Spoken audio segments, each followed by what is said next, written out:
ಮಹಿಳೆಗೆ ಹಣ ಕೊಡ್ತೀನಿ ಅಥವಾ ಸಹಾಯ ಮಾಡ್ತೀನಿ ಅಂತ ಹೇಳಿ ಇಲ್ಲೊಬ್ಬ ಸ್ವಾಮೀಜಿ ಮಂಚಕ್ಕೆ ಕರೆದಿರುವಂತಹ ಒಂದು ಘಟನೆ ನಡೆದಿದೆ. ಈಗ ಮಹಿಳೆ ಗಂಭೀರವಾದಂತಹ ಒಂದು ಆರೋಪವನ್ನು ಮಾಡ್ತಾ ಇದ್ದಾಳೆ.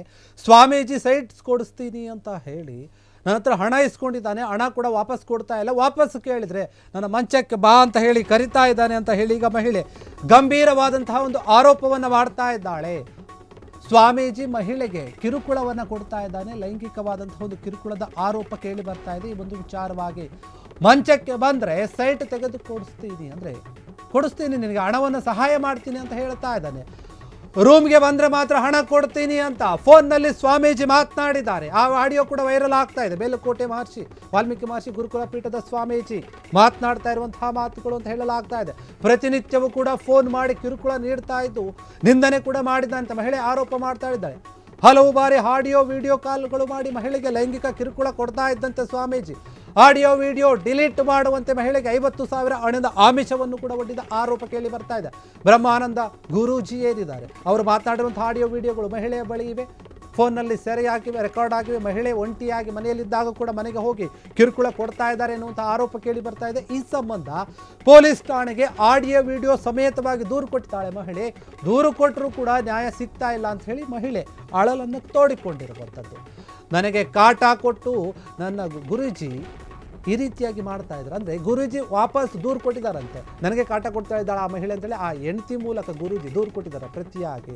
ಬೆಂಗಳೂರು ಗ್ರಾಮಾಂತರ ಜಿಲ್ಲೆಯ ದೊಡ್ಡಬಳ್ಳಾಪುರ ತಾಲೂಕಿನ ಮೇಲುಕೋಟೆಯ ಬ್ರಹ್ಮಾನಂದ ಗುರೂಜಿ ವಾಲ್ಮೀಕಿ ಮಹರ್ಷಿ ಒಂದು ಗುರುಕುಲ ಪೀಠದ ಸ್ವಾಮೀಜಿ ಮಾಡಿರುವಂತಹ ಒಂದು ಕಿತಾಪತಿ ಲೈಂಗಿಕ ಆರೋಪದ ವಿಚಾರವಾಗಿ ಈ ಒಂದು ವಿಚಾರ ಕೇಳಿ ಬರ್ತಾ ಇದೆ. ಮಹಿಳೆಗೆ ಸೈಟ್ ಕೊಡಿಸ್ತೀನಿ ಅಂತ ಹೇಳಿ ಹಣವನ್ನು ಇಸ್ಕೊಂಡು ಆಮೇಲೆ ಆ ಹಣವನ್ನು ವಾಪಸ್ ಕೇಳಿದರೆ ಕೊಡ್ತಾ ಇಲ್ಲ, ಕೇಳಿದರೆ ನೀನು ಅಲ್ಲಿಗೆ ಬಾ ರೂಮಿಗೆ ಬಾ ಅಂತ ಕರಿತಾ ಇದ್ದಾನಂತೆ ಸ್ವಾಮೀಜಿ. ಈ ರೀತಿಯಾದಂಥ ಒಂದು ಗಂಭೀರ ಆರೋಪ ಕೇಳಿ ಬರ್ತಾ ಇದೆ. ಆಡಿಯೋ ವಿಡಿಯೋ ಎಲ್ಲ ಒಂದು ರೆಕಾರ್ಡ್ಗಳನ್ನು ಇಟ್ಟುಕೊಂಡು ಪೊಲೀಸರ ಮುಂದೆ ಹೋಗಿ ದೂರು ಕೊಟ್ಟರು ಕೂಡ ಪೊಲೀಸರು ಯಾವುದೇ ರೀತಿಯಾಗಿ ಕ್ರಮವನ್ನು ತೆಗೆದುಕೊಳ್ತಾ ಇಲ್ಲ ಅಂತ ಹೇಳಿ ಮಹಿಳೆ ಅಳಲನ್ನು ತೋಡ್ಕೊಳ್ತಾ ಇರುವಂಥದ್ದು. ಮತ್ತು ಈ ವಿಚಾರವಾಗಿ ಮಹಿಳೆ ನನ್ನ ಮೇಲೆ ಇಲ್ಲ ಸಲ್ಲದ ಆರೋಪವನ್ನು ಮಾಡಿ ಬ್ಲಾಕ್ ಮೇಲ್ ಮಾಡ್ತಾ ಇದ್ದಾಳೆ ಅಂತ ಹೇಳಿ ಸ್ವಾಮೀಜಿ ಪ್ರತಿ ದೂರನ್ನು ಕೊಟ್ಟಿದ್ದಾರೆ ಅವರು ಮತ್ತು ಅವರ ಹೆಂಡತಿಯ ಮೂಲಕ. ಈ ರೀತಿಯಾದಂತಹ ಒಂದು ಗಂಭೀರ ಆರೋಪ ಕೇಳಿ ಬರ್ತಾ ಇದೆ. ಸ್ವಾಮೀಜಿಯ ಕಿತಾಪತಿಯೋ ಅಥವಾ ಮಹಿಳೆಯ ಕಳ್ಳಾಟವೋ ಬ್ಲಾಕ್ ಮೇಲೋ ಗೊತ್ತಿಲ್ಲ, ಆದರೆ ಈ ಇಬ್ಬರು ಒಬ್ಬರ ಮೇಲೊಬ್ಬರು ಆರೋಪವನ್ನು ಮಾಡ್ತಾ ಇದ್ದಾರೆ. ಸ್ವಾಮೀಜಿಯವರೇ ಮಾತನಾಡಿದ್ದಾರೆ ಎನ್ನುವಂತಹ ಒಂದು ಆಡಿಯೋ ಕಾಲ್ ವೈರಲ್ ಆಗ್ತಾ ಇದೆ, ವಿಡಿಯೋ ಕಾಲ್ ಕೂಡ ವೈರಲ್ ಆಗ್ತಾ ಇದೆ. ಸ್ವಾಮೀಜಿ ಅವರು ಕೂಡ ಈ ಬಗ್ಗೆ ಮಾತನಾಡಿದ್ದಾರೆ, ಅವರು ಕೂಡ ದೂರನ್ನು ಕೊಟ್ಟಿದ್ದೀವಿ ಅಂತ ಹೇಳ್ತಾ ಇದ್ದಾರೆ. ಮಹಿಳೆಯ ಆಡಿಯೋ ವಿಡಿಯೋ ರೆಕಾರ್ಡ್ಗಳು ಕೂಡ ಮಹಿಳೆ ಹತ್ರ ಇವೆ ಅಂತ ಹೇಳಲಾಗ್ತಾ ಇದೆ. హలో చెప్పు చెప్పు ఎలా బుధవారం అయ్యేలే అయ్యేలే రూమ్కి రా ఇస్తాను రూమ్కి రా ఇస్తాను రూమ్కి రావాలా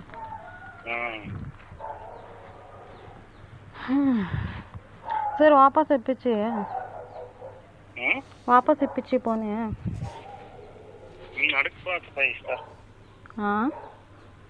పోయి ఇప్పించుకోపోండా ఫోన్ చేసి చెప్తాను. నువ్వు చెప్తే తనే ఆ పది నువ్వు వచ్చింటు తనే ఈ పది నువ్వు చెప్తే తనే వాళ్ళు ఇచ్చేది. అదే ఫోన్ చేసి చెప్తాను పో, చెప్తుందా ఫోన్ చేసి నువ్వు చెప్పి ఇంకేం చేసేకైతుంది. సరే చెప్తాను పో.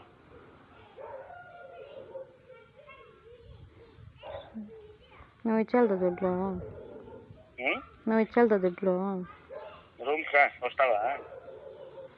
రూమ్కి వచ్చేలే, రూమ్కి నువ్వు ఎప్పుడు ఇస్తే నేను ఆవిడ వస్తాను. నువ్వు ఎవడు ఇస్తే ఆవిడ వస్తాను. నువ్వు దుడ్లు వస్తేనే నేను దుడ్లు ఇస్తానని చెప్పి అన్నీ ఇట్లే చేస్తాను, అన్నీ ఇట్లే మాట్లాడుతూ ఉండవు.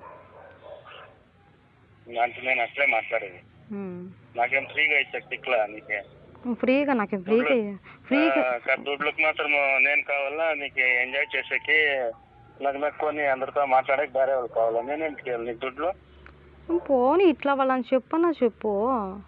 నేనేం చెప్పు, నువ్వే మాట్లాడుతూ ఉంటావు కదా.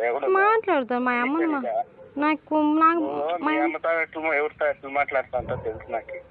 సరే ఫోన్ చూసిండవా? లేకపోతే నువ్వు ఎవరిని మాట్లాడుతా డైరెక్ట్ చూసిండవా? చూస్తే మాట్లాడాలి కానీ చూసినట్లుగానే చూసిందానికే మాట్లాడతావు, చెప్తా ఉండేది. పొద్దున నీ బిడ్డలతో అనిపెట్టు పొద్దున నేను ఎవరు మాట్లాడుతా అంటున్నా ఇప్పుడు అని నాకేం తెలుసు నువ్వు మాట్లాడుతావు ಮತ್ತೆ నువ్వు ఇన్నాక చెప్తా ఉండేది ఇట్లా మాట్లాడుతూ ఉంటావు నువ్వు మాట్లాడుతా ఉంటావు నేను చెప్తాను కదా మాట్లాడతా నేను మాట్లాడలేదు నీతవా నీకు కొంచెము ఫీలింగ్ ఉండలే ఏమీ లే పాపం గుల్కొని ఫోన్లో మాట్లాడుకుని నా ముందరే మాట్లాడుతా ఉంటా గుల్కొని మాట్లాడతా మా అమ్మని మాట్లాడుతా ఉంటుంది ಮುಂಗಡ ಇವರೇ ತಗೊಂಡೋಗಿ ಅವ್ರಿಗೆ ಕೊಟ್ಟಿರ್ತಾರೆ.